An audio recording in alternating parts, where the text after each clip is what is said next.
Exactly at 12 a.m., while I was standing pressed behind the second-floor curtain of my neighbor's house, the back door of my home opened. My daughter-in-law stepped out first, her hands trembling as she clutched a thick stack of papers. Behind her was a man I had never seen before, tall, wearing a dark coat, carrying an old leather briefcase. They didn't exchange money. They exchanged documents. Then the two of them quietly walked toward the shed where my husband had worked for 30 years. My heart began to race because they thought I was hundreds of miles away. But the truth was, I had never left this town. And in that moment, I understood. They weren't just betraying me. They were preparing to erase me from my own life. If you're still listening, tell me where you're watching from. Every comment you leave is another mark in this journey. And if this story has touched you, don't forget to hit like so it can reach even further. I had to grip the windowsill just to stay upright. My knees were shaking, not from the cold, but from a raw, primal fear rising from deep in my stomach. In the dim light spilling from the back porch, I could see Natalie's walk clearly. I had watched that walk for 8 years, since the day she entered my home in a pure white wedding dress, holding my son's hand. I knew every small movement she made, and I knew that when Natalie walked that slowly, shoulders slightly hunched, hands clenched tight against her chest, she was doing something she didn't want anyone to see. The man walking behind her sent a chill through me. Not because he looked dangerous. On the contrary, he looked completely ordinary. Too ordinary. Tall, thin, gray-haired, wearing a dark coat that was old but clean, and a leather briefcase worn at the handle, the kind I used to see carried by lawyers or bank employees back in the 1990s. That ordinariness was what terrified me, because it said one thing clearly. This wasn't impulsive. This wasn't reckless. This was something carefully prepared. They stopped in front of the shed.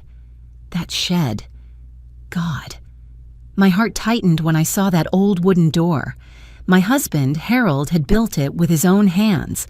For 30 years, every weekend he was in there, fixing the lawnmower, building wooden shelves, making small things for neighbors. It was where he escaped the world, where he turned on AM radio to listen to the morning news and drank strong black coffee. When Harold died, I kept the shed locked for almost a year. I couldn't bear to step inside it alone. And now Natalie was using that very place to meet a strange man at midnight with stacks of documents in her hands. I turned away and leaned my back against the cold wall of Howard's living room.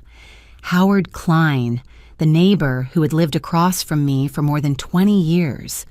If it hadn't been for him, I don't know what would have happened to me that night. It was Howard who had told me in a low, unusually serious voice, "Lorraine, if you want the truth, you have to see it with your own eyes. Some things can't be explained." And he was right. Before standing here, trembling behind the curtain like a thief, I had still been trying to convince myself that maybe I was overthinking things, that maybe old age had made me more sensitive, that maybe Ethan and Natalie were just going through a difficult phase, and I, like so many other mothers, was exaggerating everything in my head. But the feeling that my home was no longer safe had been clinging to me for weeks. It didn't come from one big event, but from very small things. Things that, if I described them, people might laugh and say I was paranoid. But I had lived 63 years. I knew when a house began to change the way it breathed. Before, I woke up every morning at 6 a.m. I made coffee in an old glass pot, one Harold had bought years ago at Sears. Ethan usually came into the kitchen a few minutes after me, hair still messy, smiling and saying, "Morning, Mom."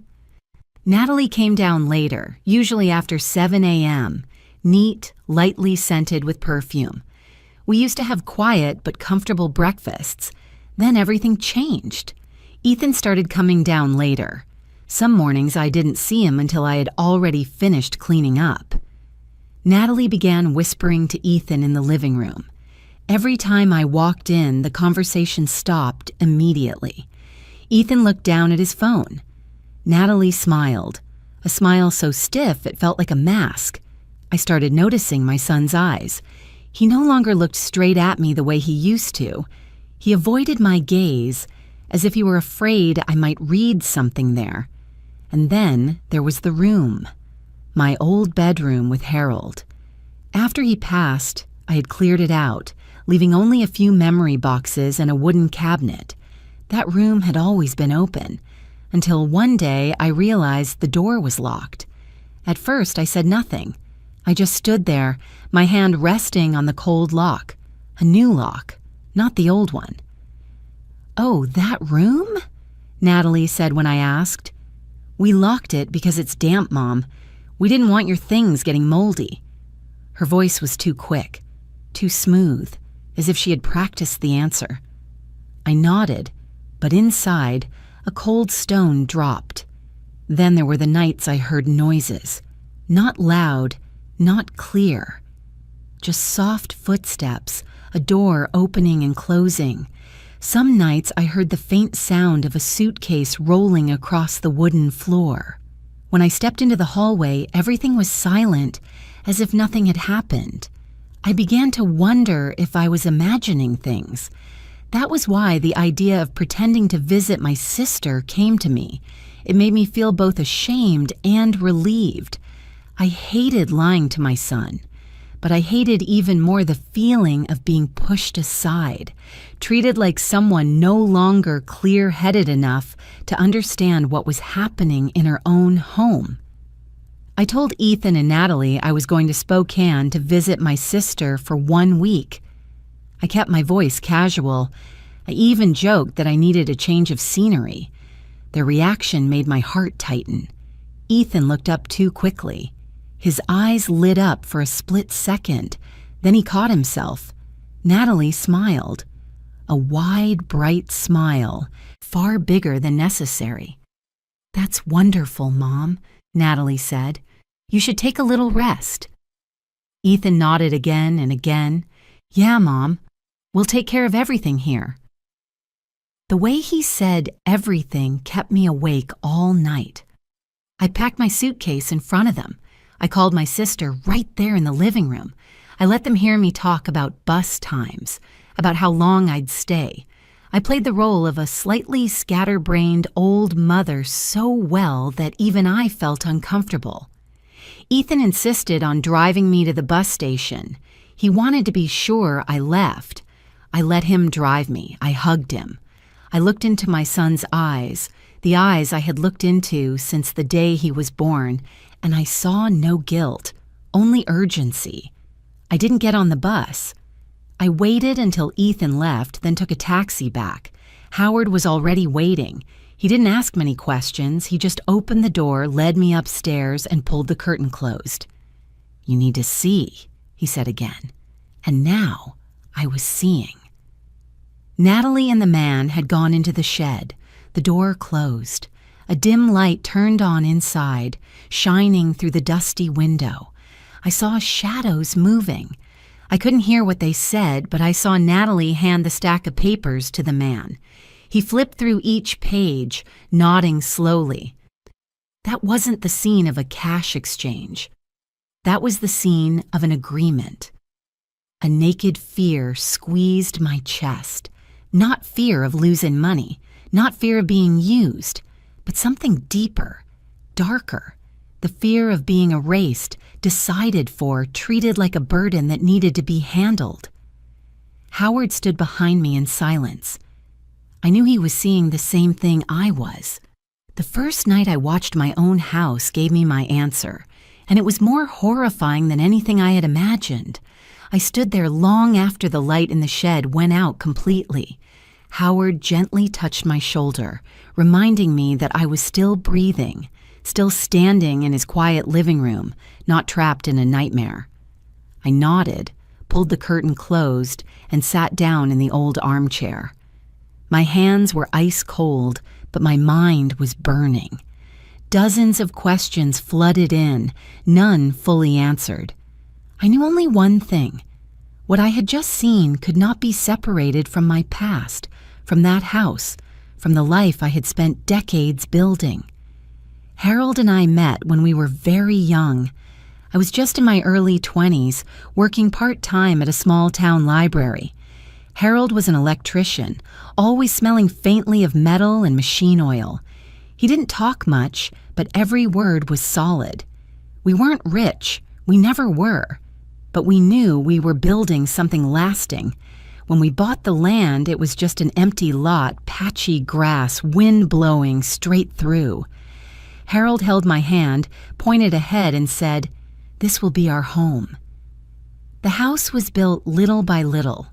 There were summers when we lived in a half-finished place, eating dinner at a temporary wooden table, surrounded by the smell of paint and insects. I remember every detail. The staircase Harold built himself, the third step that creaked slightly, the living room window frame set a bit crooked because it rained hard that day, the back porch where we drank tea every afternoon. 40 years passed, and that house became more than shelter. It was a witness to every stage of my life, from giving birth to Ethan, sleepless nights holding a baby, to quiet evenings when my husband and I had grown used to silence. When Harold died, it felt as if the house lost its voice. He was gone after a stroke, so fast I had no time to prepare. One morning, he was in the shed fixing an old radio. By evening, he was gone. I lived in that house like a shadow for almost 2 years. I didn't clean the shed.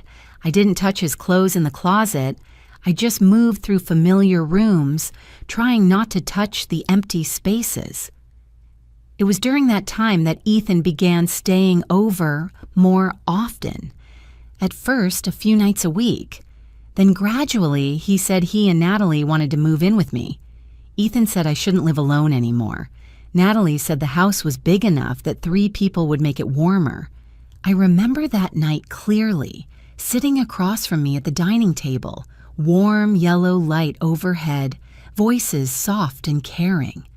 I looked at my son and saw the boy I once walked to school, the child I sheltered from rain. I didn't think of calculation. I had one simple thought: family should be together. At first, it truly was peaceful.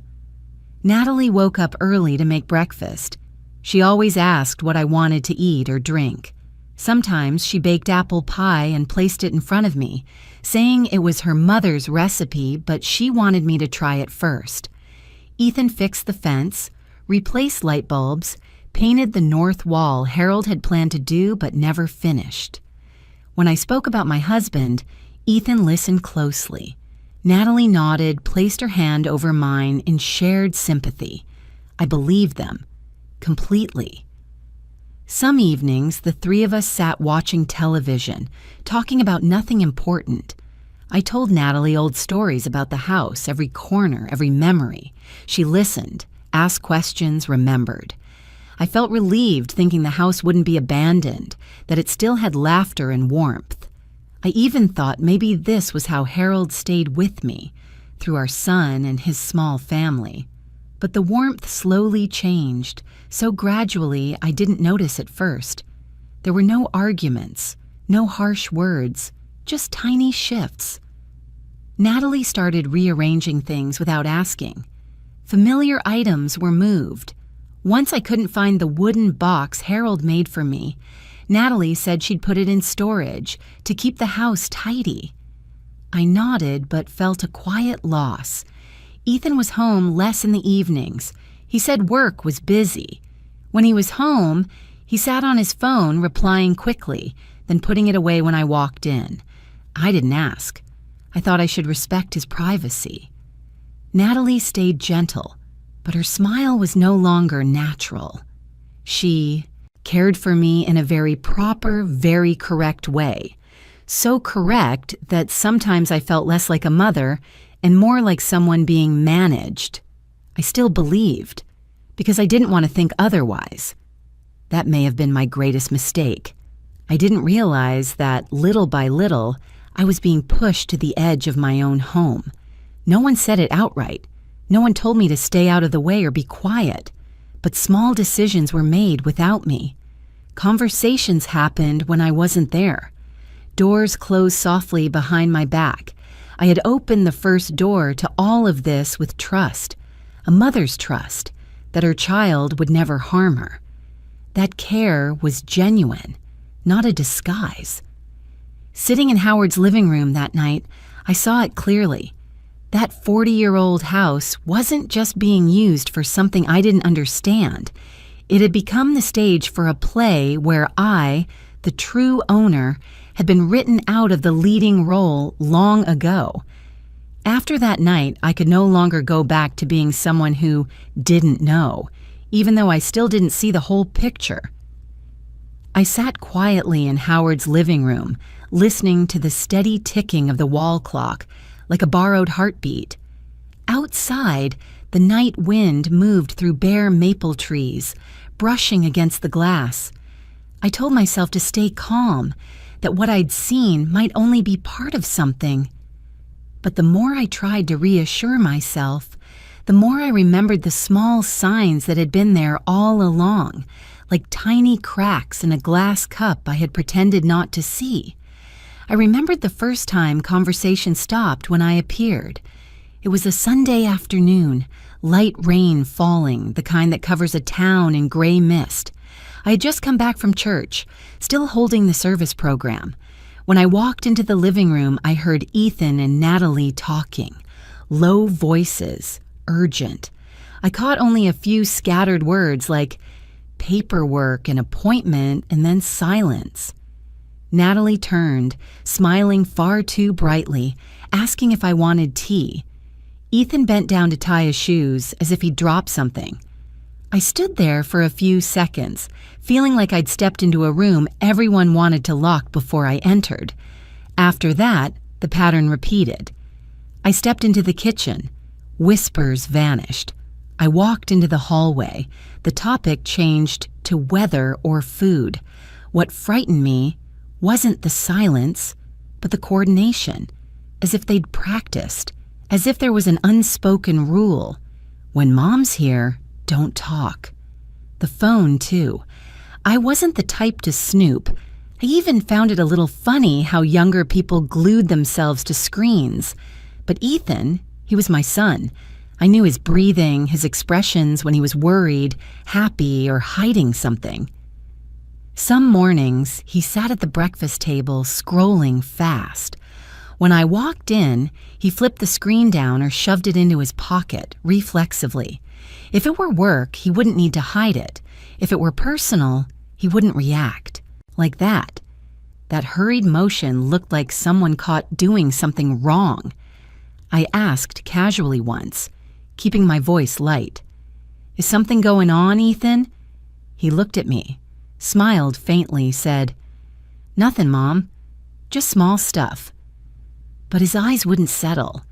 He looked past me, down at the table, out the window, anywhere but at my face. That avoidance kept me awake at night.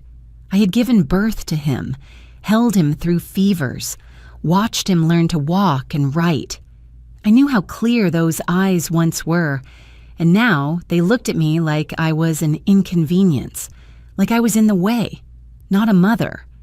And then, the storage room. My old bedroom with Harold, the room I'd turned into a place for memories, suddenly became forbidden. The door wasn't just closed, it was locked. A new lock, shiny and cold under my fingers. I remember the feel of that metal, like touching an invisible boundary that had just been built inside my own home. When I asked, Natalie answered too quickly, "That room's damp, Mom. I was worried your boxes might get moldy." The explanation sounded reasonable, on paper. But words, no matter how polished, still have a smell. With Natalie, it smelled like haste. She wasn't speaking like someone concerned. She was blocking a door. I tried to be reasonable. I told myself maybe the room really was damp. Maybe I'd overlooked something. But the more I thought, the less sense it made. I had lived in that house for 40 years. I knew which corners were damp, which stayed dry. I knew where the winter wind came from. I even remembered replacing the double-pane windows last year to prevent condensation. And most of all, if they truly cared about my things, they would have talked to me first, asked what I wanted. They had no right to lock part of my house, let alone change the lock. Once at noon, when Natalie was out shopping, I tried opening the door with my keys. None fit. I stood there, listening to the useless clinking, then let my hand fall.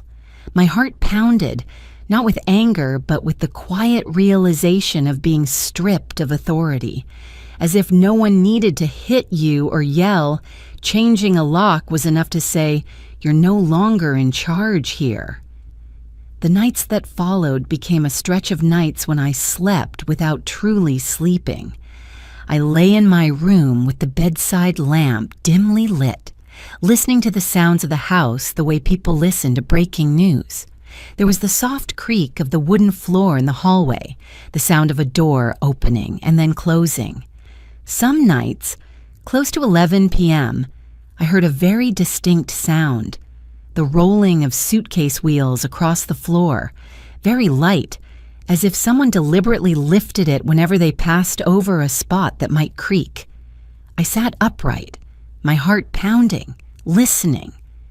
Part of me wanted to step out immediately, turn on the lights and confront them.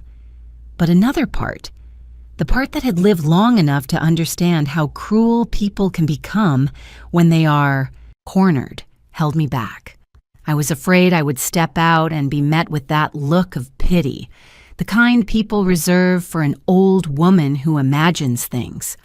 I was afraid Natalie would smile gently and say, "You must have heard wrong, Mom."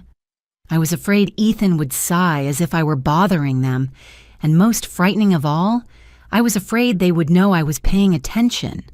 So I stayed still. I blamed myself.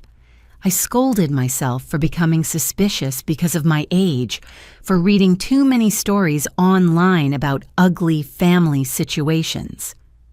I told myself that the suitcase sound was probably just Natalie rearranging things, that the footsteps were probably Ethan going to the kitchen for water, but every time I tried to explain it away, a very clear feeling surfaced, one I could not silence.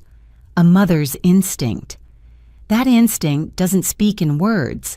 It feels like a stone sitting in your stomach, cold and heavy. It makes you look at a smile and sense something beneath it. It makes you hear the words, "I'm fine," and know with certainty that things are not fine. With Ethan, I had felt that instinct when he was a child. Just hearing his breathing was enough for me to know he was about to get a fever.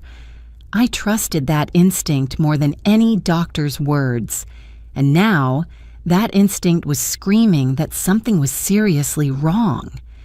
I began to observe every detail carefully, but I did it the way a woman does who has learned that silence can be a form of survival. I stopped questioning. I stopped asking, "What are you two talking about?" I simply listened and remembered. I started noticing what time Ethan came home. I noticed when Natalie muted her phone. I noticed the days they seemed especially eager to send me to bed early. I even noticed the smell in the house, the frequent presence of new cleaning products, as if they were trying to erase traces of something. Some mornings I saw the outdoor trash bin much fuller than usual, as if a large amount of paper had been thrown away. Other days I watched Natalie carry a large bag out to the garage, walking quickly, her shoulders tense. I heard the rustling sound of paper envelopes. I didn't know what was inside, but I knew one thing. Important things were being moved, stored away, hidden. I began to feel like I was living in my own home as a guest. No one told me to leave. No one said anything cruel. But each small sign, the conversations cut short, the disappearing phone, the avoiding eyes, the new lock, the suitcase sounds at night, was enough to slowly kill my trust. Trust doesn't collapse from a single blow. It dies from hundreds of needle pricks. And when trust dies, the truth becomes sharp as a blade. Tonight, after seeing Natalie meet a strange man with documents in the shed, all those small fragments suddenly fit together into a picture I didn't want to see. I didn't dare say it out loud because even admitting it made my throat tighten. I looked out the window once, more, even though I knew the light was off, even though I knew I would see only darkness and still trees. Howard stood beside me, his voice low. "You see now, Lorraine. You weren't imagining it." I nodded slightly, because from that moment on, I understood I had crossed a line.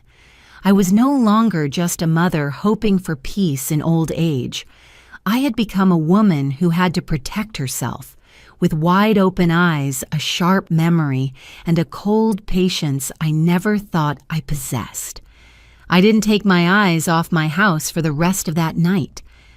After the light in the shed finally went out, Natalie returned to the house through the back door, her steps quicker than when she left, as if she wanted to erase her own tracks.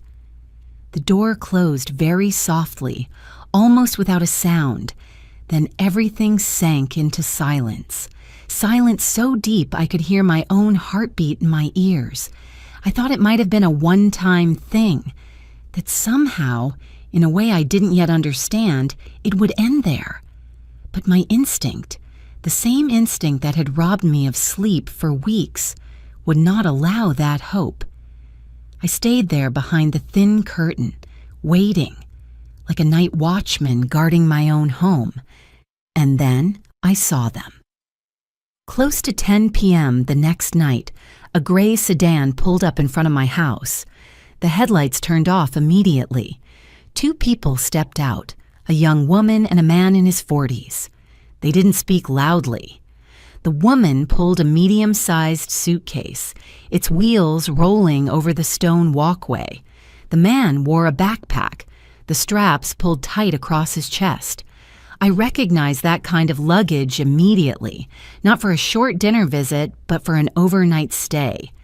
Natalie opened the door before they even rang the bell. That sight made my stomach tighten, not because it was unexpected, but because of how smoothly it happened. No hesitation, no questions. Natalie smiled, tilted her head, greeting them like a host accustomed to guests.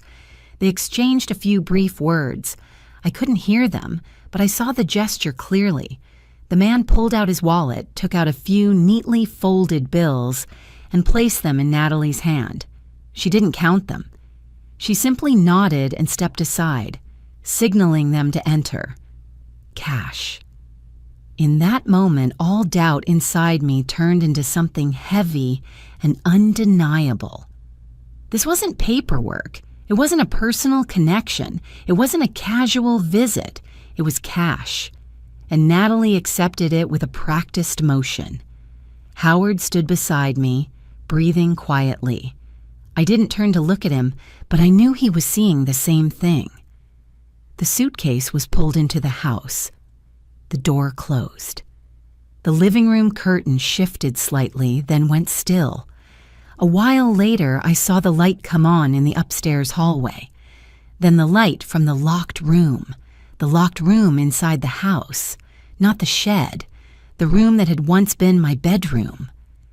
I covered my mouth with my hand, not because I was about to cry, but because if I didn't, I was afraid I might scream. I had lived in that room for nearly 30 years.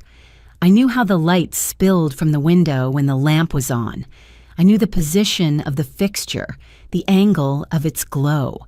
There was no mistaking it. Strangers had been led into the room I no longer had a key to. the room that held the last things Harold left me, the room I believed I was protecting by never entering it again. I didn't sleep that night. The next morning, I returned home before Ethan and Natalie woke up. Howard offered to come with me, but I shook my head. I needed to feel the house with my own body. I needed to see what everything looked like when daylight erased the shadows of the night before. Everything was perfect. The living room was tidy. The kitchen was spotless. The smell of freshly brewed coffee drifted through the air. Natalie stood by the stove, her hair neatly tied back, wearing a light-colored sweater. She turned and smiled at me gently, just like every other day. "Good morning, Mom. Did you sleep well?" The question made my throat go dry. I nodded and answered in a voice that surprised even me with how calm it sounded. Ethan came down the stairs, adjusting his sleeves, greeting me as if nothing had happened. No sign of unease, no tension, nothing at all. The strangers were gone. No suitcase, no backpack, no noise. The locked room sat silent, as if no one had ever stepped inside. I sat at the table, took a sip of coffee, felt the familiar bitterness spread across my tongue, and realized a cold truth. They were very good. So good that if I hadn't seen the night before with my own eyes, I would have believed everything was my imagination. Ethan talked about his work for the day. Natalie asked if I needed anything from the grocery store. They played their roles perfectly, frighteningly so. I looked at my son, the child I once believed could never lie, and understood this. They weren't hiding just one thing from me. They were living two lives under the same roof. I went back to Howard's house that night, and that night I saw them again. This time it was a different couple, a younger man with a large backpack and a blonde woman pulling a small suitcase. Natalie greeted them at the back door. Again, cash. Again, the nod. Again, the locked room. The nights that followed blurred together into an endless chain. Strangers arrived. Luggage went inside. Money changed hands. Lights turned on and off. And every morning, everything returned to normal with chilling perfection. Ethan remained the dutiful son, asking if I wanted him to fix the loose stair step. Natalie remained the attentive daughter-in-law, folding towels, wiping counters, asking about my health. I understood they were acting, and I understood that if I shattered that performance now, I would be the one who lost. Confront them? I had thought about it many times. There were moments watching Natalie take the money when I wanted to run out of Howard's house, cross the street, pound on the door and ask, "What are you doing in my home?" But I stopped myself, not because I was weak, but because I was clear-headed enough to understand the danger. If I confronted them without proof, they would deny everything. They would say I heard wrong, saw wrong. They would use soft voices and concerned looks to turn me into a delusional old woman. And if what they were doing was bigger than what I had seen, if behind those rented rooms there was something more, then revealing my suspicion could make them change their plan, or worse, speed it up. I needed evidence. Not one piece, not one night, but a chain that couldn't be denied. I needed to know how long they had been doing this, how many people were involved, and how they were using my house. I needed to understand the entire play before pulling back the curtain. And so, I chose silence. Silence wasn't weakness. Silence was strategy. I began memorizing times, memorizing faces, memorizing car colors, suitcase sizes, the way strangers walked. I remembered how Natalie always took the money with her left hand. I remembered that Ethan was never present when the money changed hands, but always appeared calm the next morning. Every sleepless night brought me closer to the truth. I was no longer a woman sitting in the kitchen waiting for her children's care. I became an observer, quiet, patient. I knew I was stepping into dangerous territory, but I also knew one thing: that 40-year-old house, my life, and the honor of my late husband could not be sold off in silence, and I would not allow it. I stood by Howard's window long after the last car left that night. Streetlights cast a dull yellow glow onto the wet pavement. My house, seen from across the street, looked brutally peaceful. Howard pulled a chair closer and placed a cup of hot tea in front of me. He didn't speak right away. Neither did I. Some truths need to be spoken slowly, or they knock you to the ground. After a while, Howard finally spoke. His voice was rough and slow, as if each word had been carefully weighed. "Lorraine, I've actually been noticing this for weeks." I turned to him. The warm light in the living room made Howard look older than usual. The wrinkles around his eyes seemed deeper, not from age, but from worry held in too long. I wasn't surprised to hear him say that. I just wasn't ready for how clear the truth had become. Howard said that at first he thought he was just too idle, a widower living alone, spending more time at the window than necessary. He noticed cars parking in front of my house at night, then brushed it off. Probably friends of the kids, he thought, or someone stopping by late. But the cars kept coming, always after 9 p.m., often around 10 p.m., sometimes later. What made him suspicious was the pattern. Never during the day, never loud laughter or bright lights like normal gatherings. Everything was quiet, discreet, as if someone didn't want to be seen. And the people stepping out of the cars were never the same. Howard said he remembered clearly. Some nights it was a young couple pulling 2 large suitcases. Other nights it was a middle-aged man with a backpack. Sometimes 2 women speaking in accents that didn't sound local. But no matter who they were, they all had one thing in common: luggage. Always luggage. Not small handbags, not gifts, but what people bring when they plan to stay overnight. I started wondering, Howard said slowly, why people would come to your house at that hour with luggage like that and then disappear by morning. He looked at me, as if checking that I was still listening. I nodded, my throat burning. I had seen it myself, but hearing someone else confirm it still felt like a hammer striking my head. Howard admitted there were many nights he had stood exactly where I was standing now, looking through the curtain, watching Natalie open the door before guests even rang, watching her smile and usher them in, watching suitcases roll up the path, watching the door close quickly. "Your daughter-in-law," he said without malice, only truth, was always the one greeting them. I never saw Ethan do it. That matched everything I had observed. Natalie was the one in control. Natalie set the rhythm. Ethan stayed in the background. That division of roles sent a chill through me. It showed this wasn't impulsive, it was intentional. Howard said he had wrestled with himself for weeks. He didn't want to interfere in someone else's family. He was afraid of being seen as idle or suspicious. "You know," he said softly, "at our age, it's easy to be labeled as imagining things. I didn't want to worry you unless I was sure." I understood that better than anyone.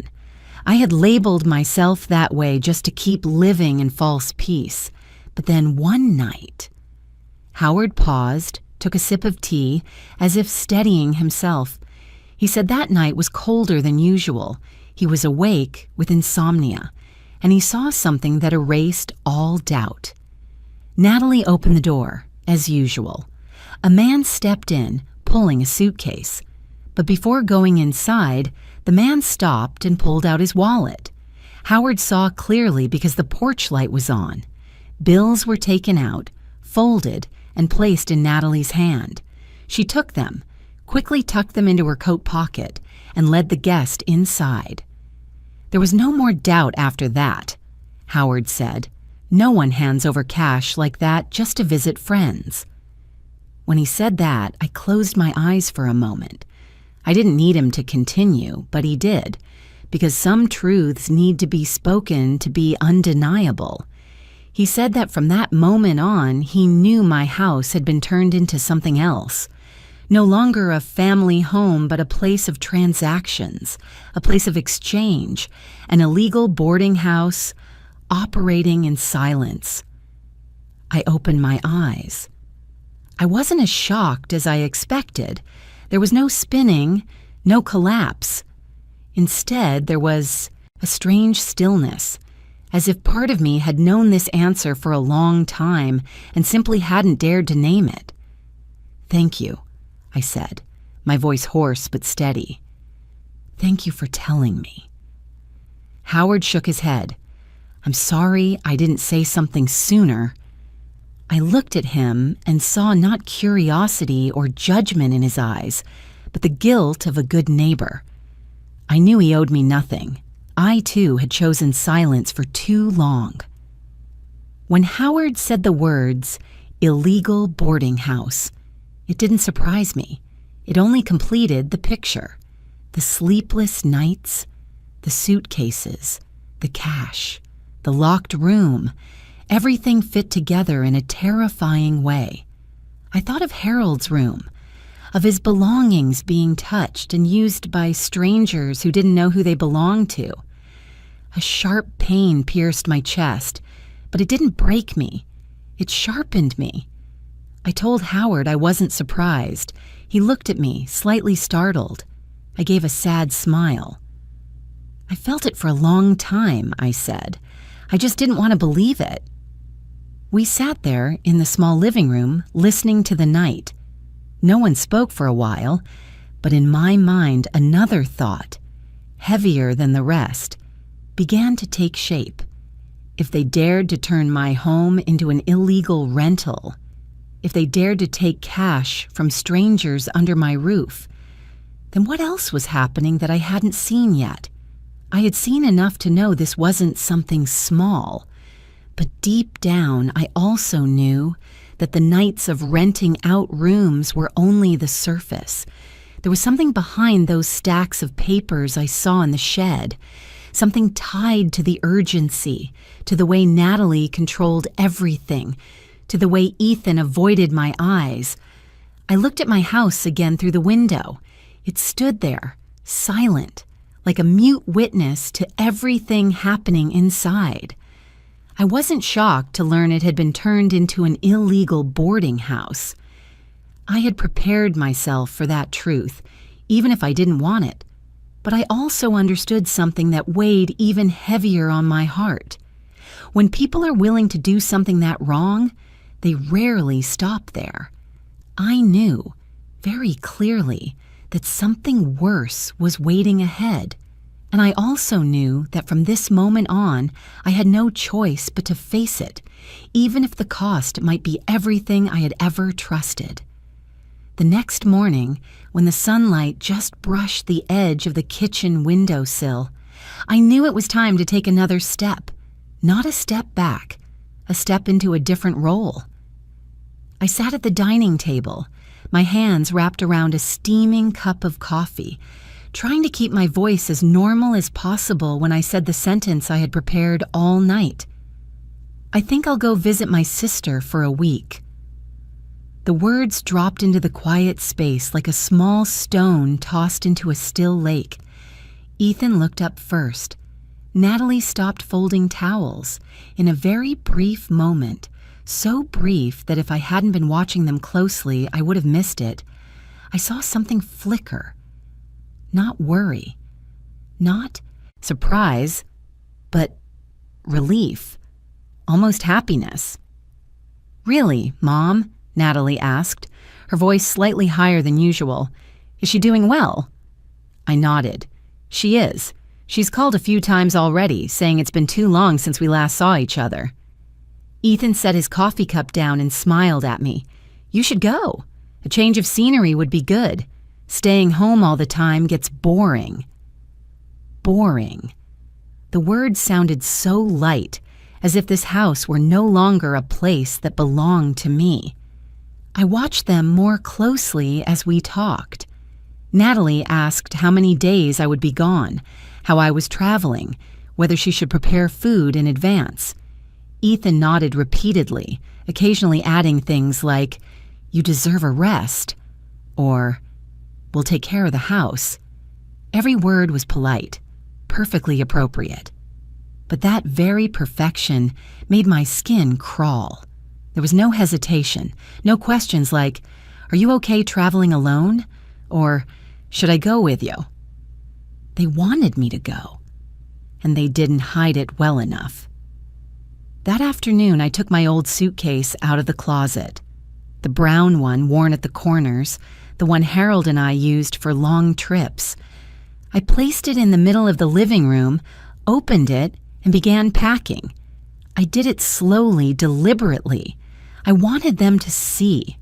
I wanted every shirt, every pair of socks placed inside the suitcase to say clearly, I am about to leave. Natalie walked past a few times, always wearing that gentle smile. "Don't pack too much, Mom. It's just a week." She spoke like a caring daughter-in-law. Ethan brought me a jacket, saying the evenings at my sister's place might be colder. I took it, thanked him, and kept packing. Inside, something ached. Not because they were helping me, but because they were helping too quickly, too eagerly, as if they were politely pushing me toward the door.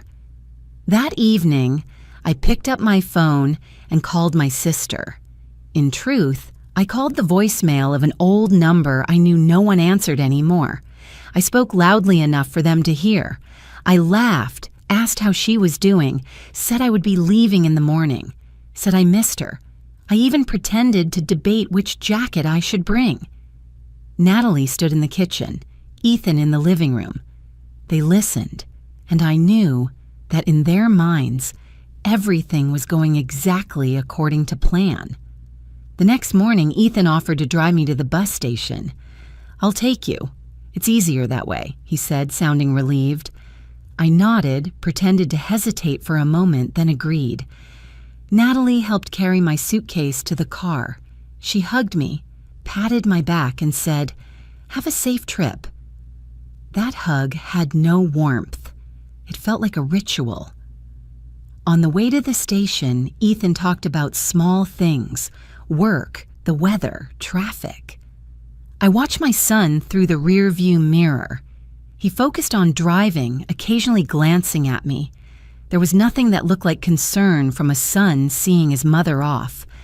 Only carefully hidden impatience. At the station, Ethan parked and took my suitcase out for me. He stood there and hugged me again. "Call me when you arrive," he said. I looked into his eyes. For a brief second, I wondered if he felt any guilt. Then he turned away, as if he couldn't stand my gaze for too long. "Of course," I said.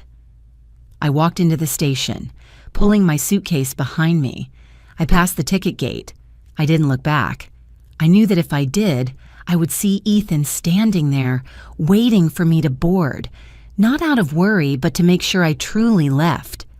I sat on a bench, watching the bus prepare to depart. Once Ethan had been gone long enough, I stood up, pulled my suitcase toward the back exit of the station. I didn't get on the bus. I went outside, flagged down a small taxi, and gave the address I had known by heart for many years, Howard's house. When the taxi stopped at the gate, Howard was already waiting. He looked at me with an expression that held both concern and resolve. I pulled my suitcase inside, closed the door, and in that moment I felt as though I had crossed a line I could never return from. I was no longer a passive mother waiting to see what her children would do next. I had chosen to stand on the other side, the side of the truth. From the upstairs room in Howard's house, I could clearly see the front door of my own home. I set the suitcase down without opening it. I didn't need my belongings. I needed my eyes and my memory. That evening, as night fell, I saw Natalie open the door. There was no hesitation, no uncertainty. Strangers arrived. Luggage went inside. Money changed hands. Everything happened faster, more naturally than on previous nights, as if they were certain I was truly gone. Their caution disappeared, replaced by the ease of people who believed no one was watching. I stood there, memorizing every detail, the timing, the number of people, the type of luggage, the way Natalie held the money, the way Ethan appeared afterward, calm, as if he had just come home from a normal work day. I didn't write anything down. I stored it in my mind. I knew my memory was still very good, better than they thought.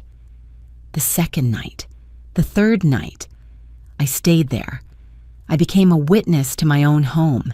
Each night I saw another piece of the picture, and each piece made me more certain that what they were doing wasn't just about money. In that silence, I began preparing my counterattack, not with rage, not with a sudden confrontation, but with cold patience. I needed to understand the entire play before pulling back the curtain. I needed to know how far they had gone and how much farther they planned to go. I didn't sleep much, but I wasn't tired.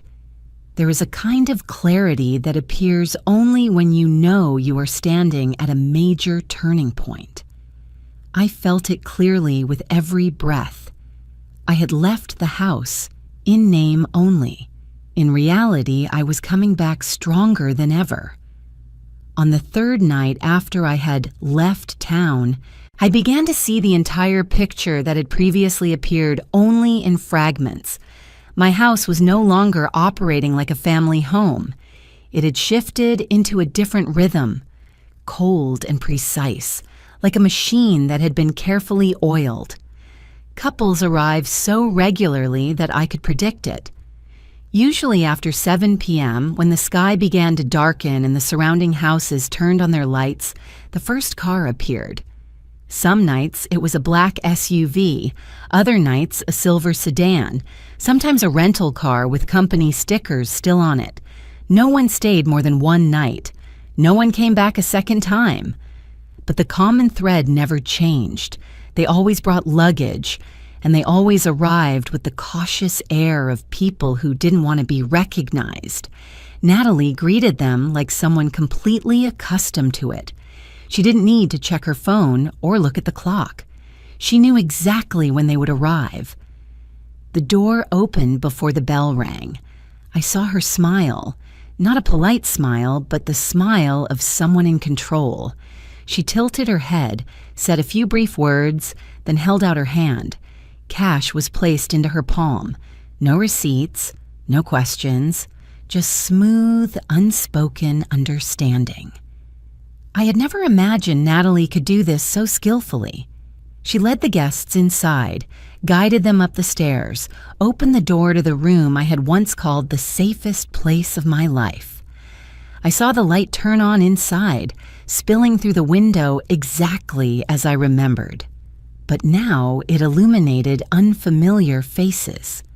They set their suitcases down on the floor, sat on the bed where I had once lain beside Harold, where I had held his hand through long nights of illness. Ethan appeared later. He was never there when the money was exchanged. He always came home like a normal husband, a normal son, taking off his jacket, hanging it up, stepping into the kitchen. But then he did small things, very small things, that made his role clear. He carried extra towels upstairs. He checked the water heater. He reminded Natalie to lock the back door. Everything happened quietly, in sync, without a word needing to be explained. One night, I saw Ethan standing in the upstairs hallway speaking to a pair of guests. He smiled, nodded, pointed toward the bathroom. That gesture made my chest tighten. That was my son, playing the role of a hotel employee in the house I had spent my entire life building. I began to count, not because I cared about the money, but because I needed to understand the scale of this betrayal. For each couple, I saw Natalie take about $50 to $60. Some nights there was one couple, some nights two. On weekends, more. 3, even 4 groups. I calculated silently, number by number, the way one counts heartbeats when they know something is wrong. In a single weekend night, they could make more than $200. In a week, close to $1,000. In a month, the number jumped to a level I didn't want to think about. Thousands of dollars. Money, earned by using my house, my utilities, and worse, by violating my most sacred memories. Every time the bedroom light came on, I thought of Harold. I remembered the way he used to place a book on his chest when he dozed off. I remembered the steady sound of his breathing in the quiet night. And now, those sounds were replaced. Suitcase wheels, hushed voices, doors closing. It felt like someone was walking muddy shoes across a carpet I had spent my life protecting. The pain didn't come all at once. It accumulated. It settled in layers like dust on furniture. And then, without my noticing when it happened, that pain transformed into anger. Not loud anger, but cold anger. The kind that made my hands shake as I gripped the window railing. The kind that forced me to bite my lip to keep from bursting out of Howard's house, crossing the street, and pounding on my own front door. There were moments when I stood up abruptly. I turned, ready to go down the stairs. In my mind, I saw myself standing in the living room, looking straight at Natalie and Ethan, asking a single question. "What do you think you're doing in my house?" I imagined their faces when exposed, the panic, the confusion, maybe even pleading. Then Howard placed his hand on my arm.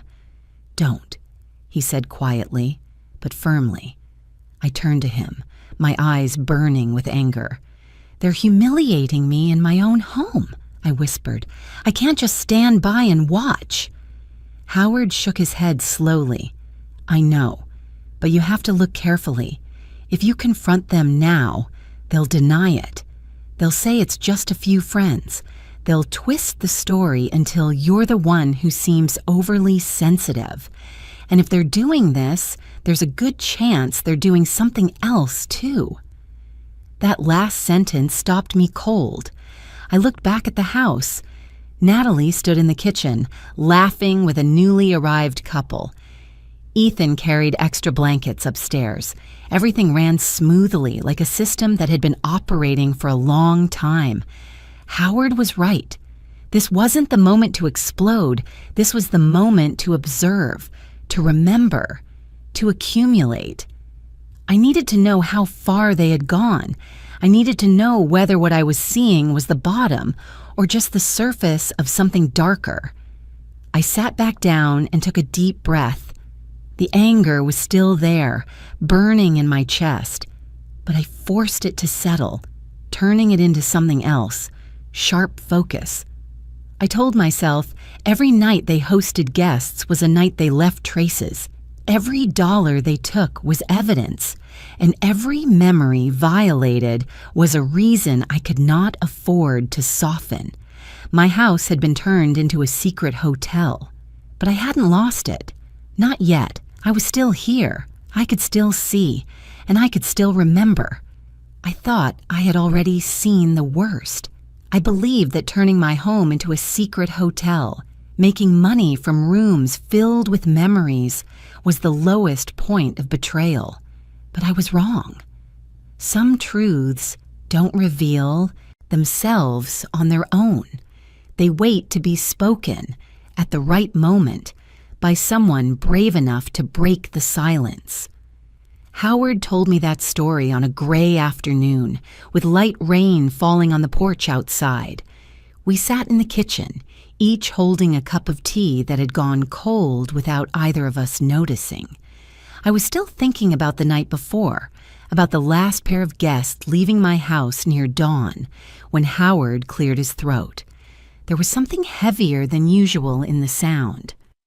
"Lorraine," he said slowly, "there's something I haven't told you." I looked up. In his eyes, I saw the hesitation of someone who had kept something hidden for too long. My instinct, once again, began pounding in my chest. Howard said that about 2 weeks earlier, before things were as obvious as they were now, he'd been sitting at the small cafe near the post office. It was a place he went every Thursday morning, ordered a cup of black coffee, and read the newspaper. That day, he hadn't been paying much attention until he saw Natalie walk in. Natalie wasn't alone. She sat down across from a man Howard had never seen in town. The man looked to be around 50 years old, neatly dressed, wearing a dark jacket, his hair carefully combed. Most important of all, he carried a thick briefcase, the kind people don't bring just to have a casual coffee. Howard hadn't meant to eavesdrop, but the cafe was small, and they weren't speaking very quietly. At first, he heard scattered words that didn't seem alarming. Paperwork, procedures, timing. Then he heard words that made him lower his newspaper. Legal capacity. Howard repeated the phrase to me slowly, as if he himself didn't want to believe what he had heard. I felt a chill run down my back. He said Natalie leaned toward the man, lowered her voice, and mentioned something about a mental evaluation. The man nodded, opened the briefcase, and pointed to several pages.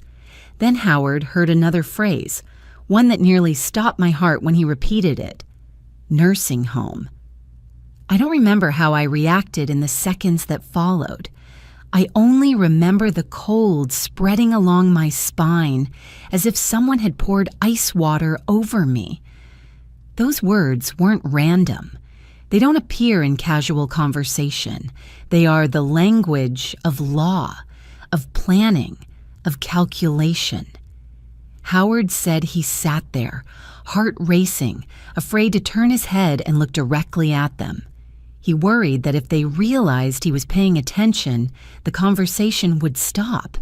But he heard enough to know Natalie wasn't talking about anyone else. She was talking about me. She needs to be evaluated. Howard recalled Natalie's voice, calm, without emotion. Just to be sure. She's not young anymore. Howard didn't hear every detail, but he heard enough to know it wasn't an innocent conversation. When Natalie stood up, the man closed the briefcase, nodded, and they left the cafe, together. Howard sat there for a long time afterward, unable to take another sip of his coffee. I didn't know what to do, Howard said, his voice rough.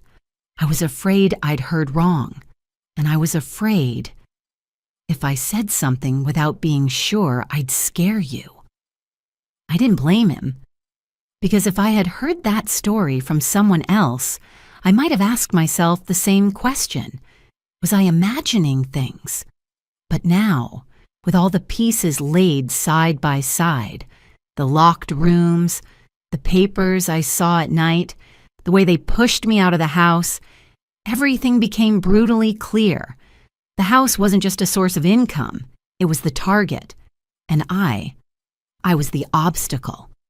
My throat went dry. Are you sure? I asked, even though I already knew the answer. Howard nodded. I'm sure I can't forget those words. That very night, I called Rebecca. Rebecca is my lawyer and also an old friend from when I worked at the city library. Her voice on the other end of the line was as calm as ever, but when I told her what Howard had overheard, I sensed a very slight change in her breathing. Lorraine, Rebecca said after a brief silence, if they're discussing legal capacity and a mental evaluation, this is more serious than you think. She explained it to me, without rushing, without trying to scare me, but every word felt like a knife cutting through my last remaining illusion. At my age, all it takes is one unfavorable medical evaluation, even one that's manipulated or misinterpreted, and a court can consider appointing a legal guardian.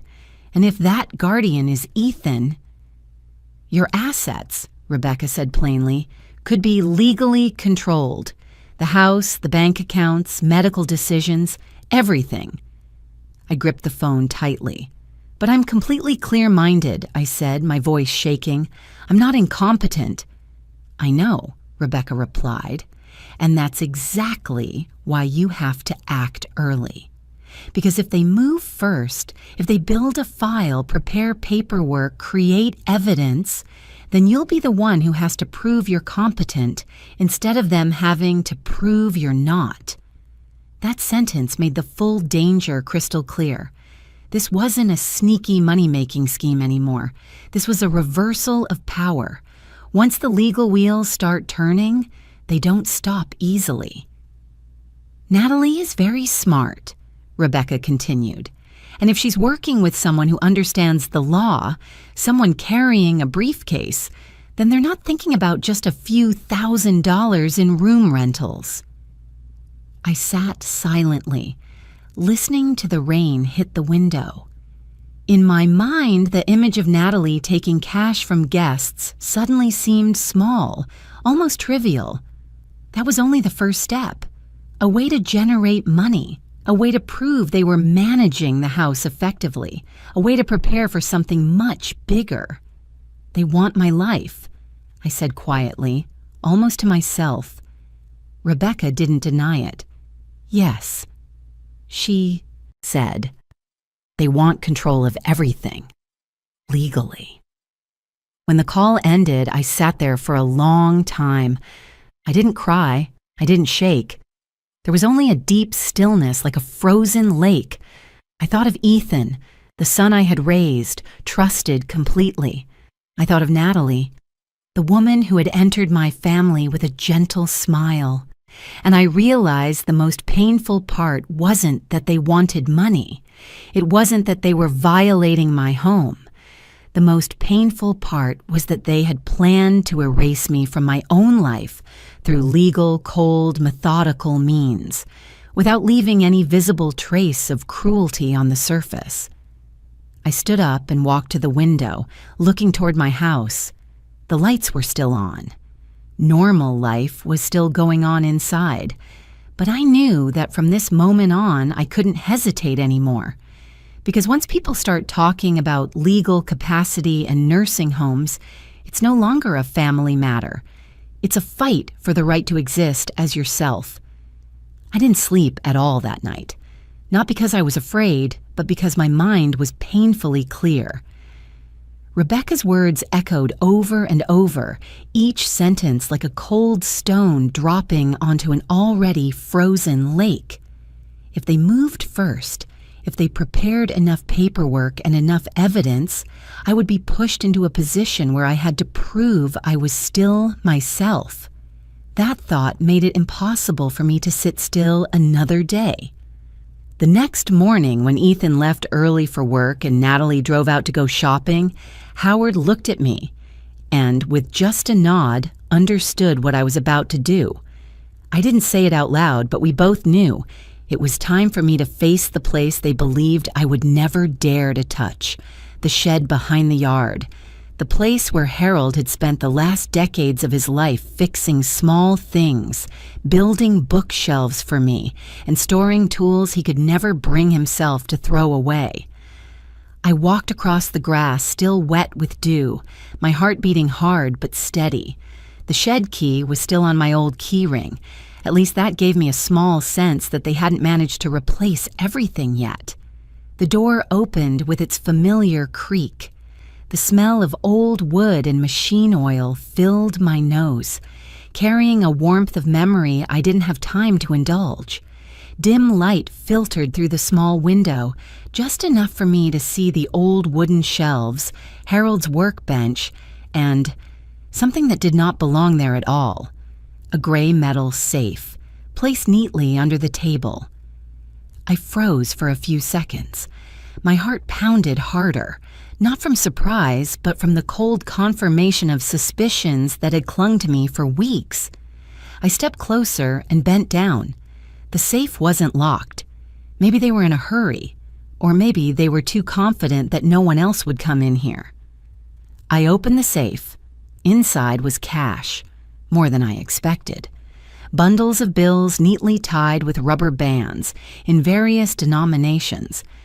I didn't count carefully, but a single glance was enough to know it represented many nights, many weeks, money earned from my house, my room, my memories. Nausea rose in my throat, but I forced myself to keep going. Beneath the cash was a thick stack of documents. I took them out and placed them on Harold's workbench, where he used to set his coffee cup every morning. The first folder made my hands tremble, a short-term rental contract. The address was my house. The owner was clearly listed, Ethan. My son's name sat boldly on the line marked owner, like a knife driven straight into the last trust I was still trying to hold on to. I turned the next page. In the notes section, there was a small line of text that made it hard to breathe. Ownership transfer in progress, pending court ruling.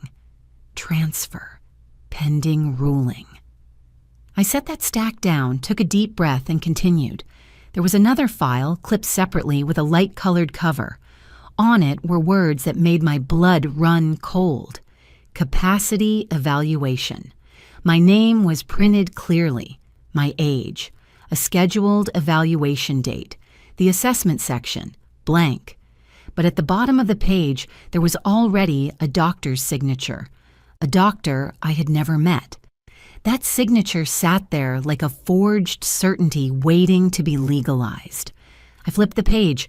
Another sheet slid out, a price quote from a place with a very gentle-sounding name, Evergreen Haven, a nursing home, private room, full-time care.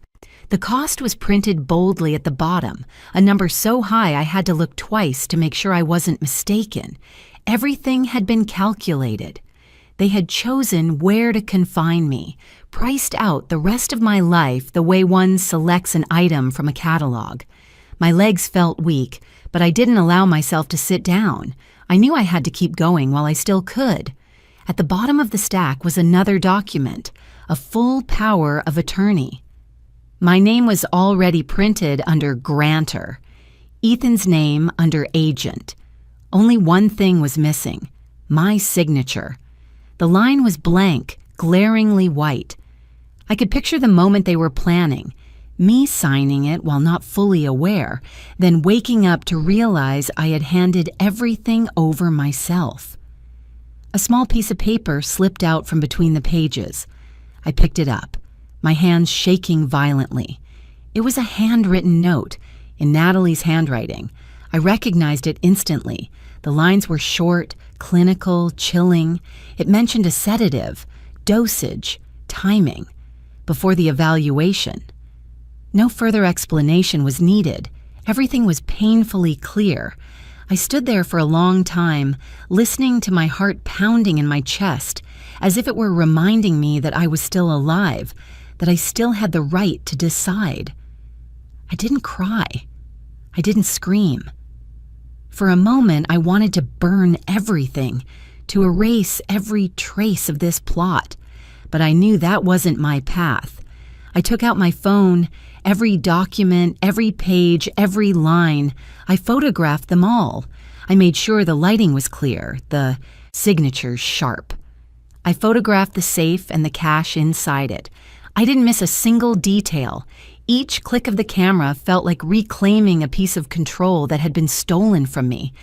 When I put everything back in place, closed the safe, and shut the shed door, I stood still for a moment longer. A light breeze moved through the yard. The house ahead looked as peaceful as ever. But I knew that from this moment on, there was no room left for hesitation. I had seen everything. I had touched the evidence. And I understood with absolute clarity there was only one path forward. Not the path of an impulsive confrontation, not of pleading or hoping for a late awakening. It was the path of truth. Revealed at the right moment, in the right way, to protect me from the very people who had planned to erase me from my own life. I left the shed with a strange calm, not because I was no longer afraid, but because fear had transformed into something else, cold clarity. Once you face the evidence head-on, there are few choices left: collapse or stand up and move forward. I chose the second. That same afternoon, I called Rebecca. It wasn't a panicked call.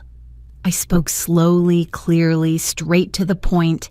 I told her I had found everything: the cash safe, the contracts, the mental evaluation files, the unsigned power of attorney, the note about sedatives. On the other end of the line, Rebecca was silent for a long time. When she finally spoke, her voice was no longer gentle as usual. It was sharp and steady, the voice of someone who had seen enough to know exactly what needed to be done. "Lorraine," she said, "we act now. Not one more minute of waiting." That evening, Rebecca arranged for me to see an independent doctor, someone with no ties, no connections to my family.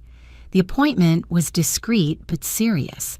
I answered every question, completed every test, not to prove I was normal, but to create a record that could not be twisted. When the doctor signed the certificate confirming my legal capacity, I felt as if I had reclaimed a piece of territory that had been silently occupied. Rebecca didn't stop there.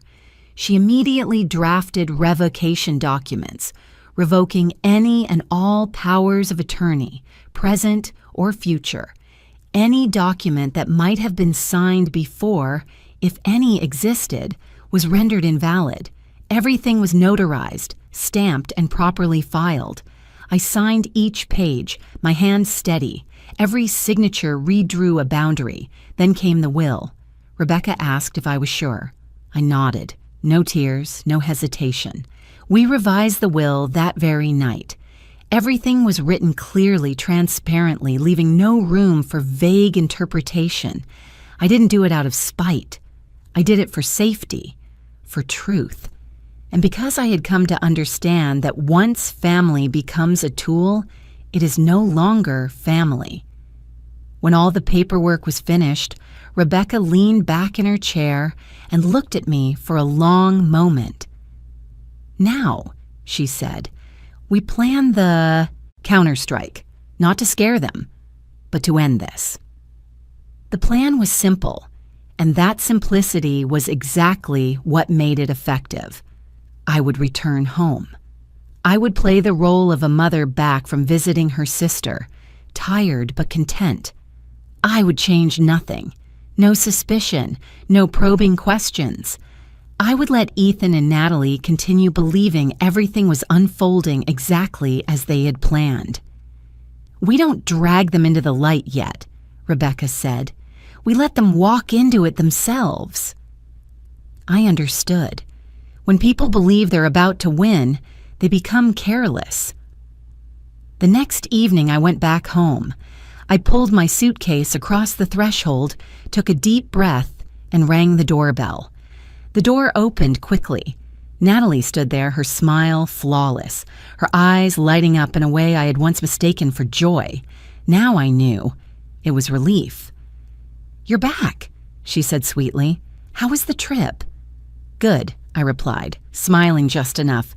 "She's the same as ever, loud but warm."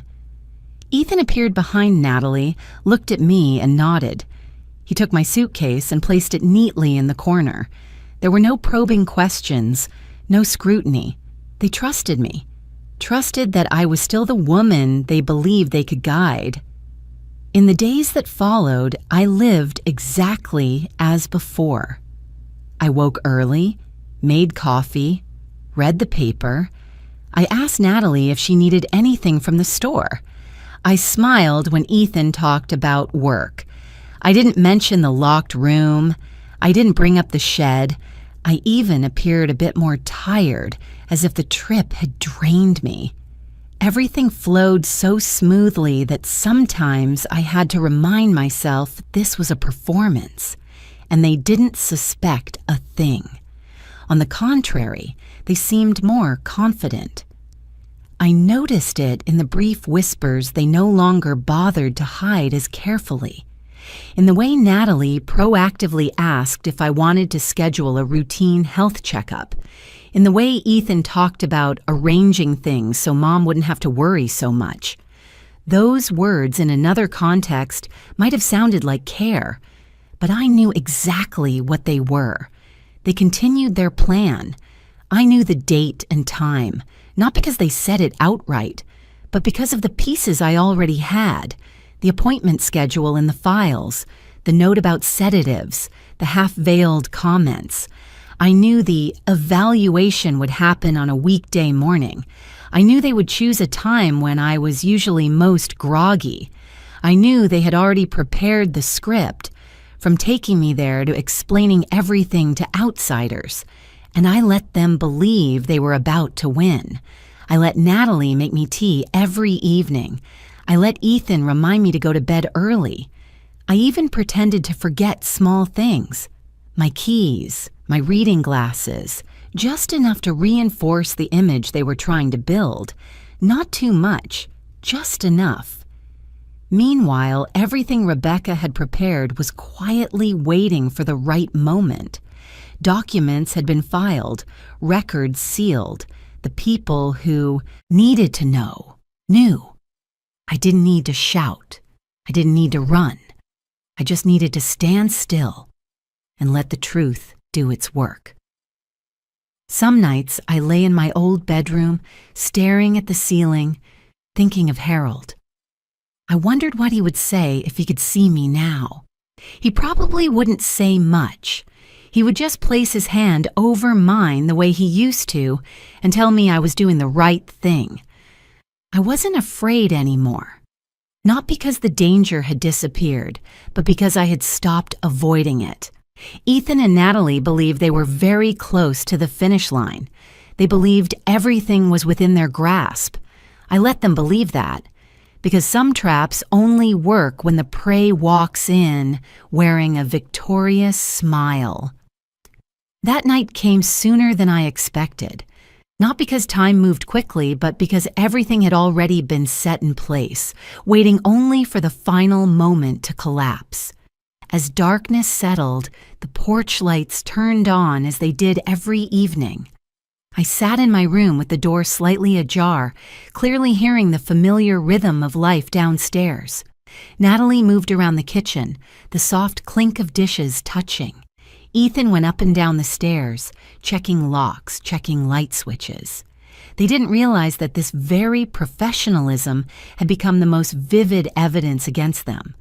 There were more guests than usual. I recognized it immediately from the first sounds. Not just one couple, then a second, then a group of 3. The sound of suitcases rolling across the tiled porch came one after another, each time making my heartbeat slow by one beat, not from fear, but because I knew I was nearing the end. Natalie greeted them as always, her voice just friendly enough, just discreet enough. I heard soft laughter, brief greetings. Money changed hands. I didn't see it, but I didn't need to anymore. I had seen it too many times. The house was full of guests. I closed my eyes for a brief moment. This was exactly the moment Rebecca had talked about. The moment they felt most confident. The moment they believed no one was watching them anymore. And then the doorbell rang. Not the familiar chime, not the short, cautious press of a renter. This sound was firmer, longer, as if the person outside wasn't asking for permission. Natalie froze. I could clearly hear her footsteps stop in the middle of the living room. Ethan came down the stairs faster than usual. I heard his voice call out, trying to stay calm. "Yes." "Who is it?" A man's voice answered from outside, low and clear. "City Inspector, please open the door for a lodging inspection." Just one sentence, but it was enough to freeze the air inside the house. I stood up, not rushed, not shaking. I adjusted the light jacket on my shoulders and took a deep breath. I didn't step out right away. I let them open the door. I let them face the truth before I appeared. The door opened. I heard shoes stepping inside. Not just one person, at least two. The inspector's voice sounded steady and professional, without emotion. We've received reports of illegal short-term lodging activity at this address. Natalie smiled, a smile I knew all too well, but this time it didn't quite hold together. "There must be a mistake," she said. "This is a private residence." The inspector didn't argue. He simply turned to a younger man and gestured. The man pulled out a camera. "May I ask," the inspector continued, "who are the people present here tonight?" The air went silent for a few seconds. Then a stranger's voice spoke up, a middle-aged man standing near the sofa. "I rented a room here. I paid by the night." Natalie spun toward him. "You?" But it was already too late. Another woman spoke, sounding confused. "We were referred here. We paid cash when we arrived." Sentence by sentence, like bricks falling from the fake wall Natalie and Ethan had built. None of the guests knew they were becoming witnesses, but the truth doesn't need staging. It only needs the right questions. The inspector nodded and took notes. Then he turned to Ethan. "Are you the homeowner?" Ethan opened his mouth. No sound came out for the first second. Natalie stepped forward, trying to regain control. "They're just friends staying over. There's no business going on." The inspector looked straight at her. "Then please explain why multiple unrelated individuals are here with luggage and have confirmed paying for lodging." No one could answer. "We need to inspect the rooms." The inspector said it like a formality, but I knew, and they knew, it was the end. Doors were opened, one room at a time. My old bedroom, the bed not yet made, a suitcase at the foot of the bed, guests' personal items scattered in the bathroom, the next room, two people. One of them ended a phone call abruptly. The last room down the hall, sheets still damp. The camera clicked repeatedly. Pens scratched on paper. There was nothing left to deny, and that was when I stepped out. I walked down the stairs slowly. Each step was a year of my life in this house. I entered the living room, where all eyes immediately turned to me. I stood straight. "Hello," I said calmly. "I am the legal owner of this house." The inspector turned to me immediately. "You confirm that you did not authorize any rental activity here?" "I have never authorized it," I replied, "and I only just learned about this." Natalie went pale. Ethan turned toward me, eyes wide, as if seeing me for the first time in his life. "Mom," he whispered. I didn't look at him. I looked at the inspector. "I am prepared to provide all documents proving ownership." The inspector nodded. He didn't need any further explanation. The report was written on the spot. Illegal lodging operation, cash payments, no registration, no permit, multiple violations at once. The guests were instructed to leave within 30 minutes. Some were angry, some confused. Some silently pulled their suitcases out of my house, fading into the night like shadows. I stood still, watching each person cross the threshold, people who had never belonged there.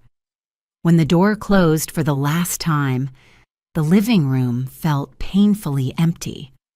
The inspector handed Ethan and Natalie the citation. The number printed on it made Natalie grab the back of a chair. "You will receive further summonses for follow-up proceedings," he said. The door closed behind them. Silence, no guests, no roles to play, no place to hide. Natalie turned toward me, her voice breaking. "Mom, I can explain. I think tonight is enough," I said gently but firmly. "The game is over." Ethan collapsed into a chair, burying his face in his hands. Natalie stood frozen like an actor who had forgotten the final line. My house was quiet again, but not the way it used to be, because the truth had been spoken, publicly, in front of everyone. And from that moment on, no one in this house could pretend it had never happened.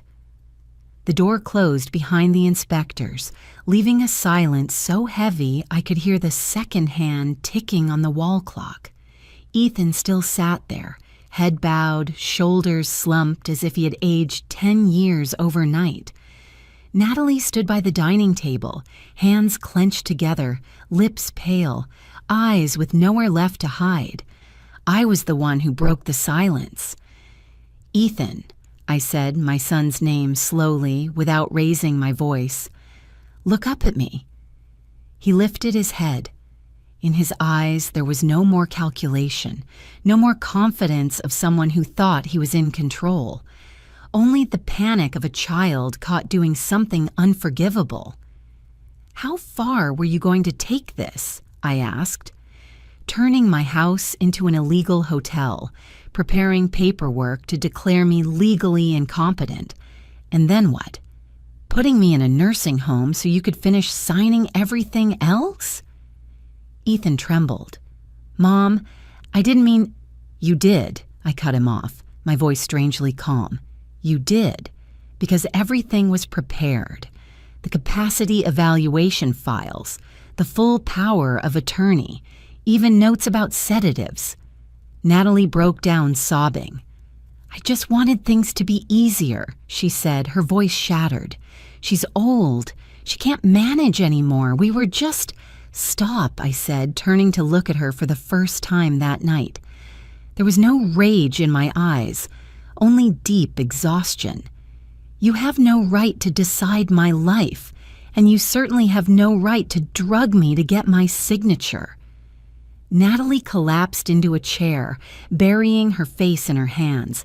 Ethan began to cry out loud, not the kind of crying that begs for mercy, but the sound of someone realizing they've crossed a line they can never undo. I looked at my son for a long time. I remembered holding him as a baby, his first steps in this very living room, the nights I waited up for him when he studied far from home. That love didn't disappear, but it was damaged, permanently. "You will leave this house," I said, "within this week." Natalie looked up, horrified. "Mom, there is no mom right now," I replied. "This house is no longer safe with the two of you in it." Ethan nodded, not arguing. Perhaps for the first time in his life, he understood he had no right to demand anything. I continued, slowly and clearly. "I will not press criminal charges against you, not because I've forgotten what you did, but because I don't want the rest of my life tied to courtrooms and resentment." Ethan collapsed, sobbing. Natalie said nothing more. I didn't comfort them. I didn't insult them either. Some lessons don't need further explanation. A week later, the house was empty again. I changed the locks.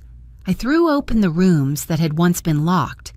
I took out Harold's belongings, cleaned them, arranged them, put them back where they belonged. I repainted the bedroom walls, changed the sheets, opened the windows to let the sunlight in. Slowly, the house began to breathe again, with my breath in it. I didn't live alone in bitterness. I lived more slowly. I replanted the small garden out back. I drank coffee on the porch every morning. I smiled at Howard when he came by, and for the first time in a long while, I slept peacefully, without listening for strange noises in the night. Forgiveness didn't come immediately. It wasn't a decision made in one evening. It was a process. I learned to forgive not to erase what happened, but to keep it from defining the rest of my life. I came to understand a simple but painful truth. Blind love is not love. It's a trap. And sometimes, to protect herself, a mother must learn to draw boundaries, even with her own child. I still love Ethan, but I no longer hand my life over to anyone. And if you've stayed with me to the end, I want to say thank you. Thank you for listening to the story of an older woman who learned to stand up late, but not too late. If you were me, what would you do if your own child tried to take your life away from you? Where are you watching this story from? Leave me a comment. I truly want to hear from you. If this story touched you, please like and subscribe so we can meet again in the stories to come. I'm grateful to you for your time, your empathy, and for bringing your heart here with me until the very end.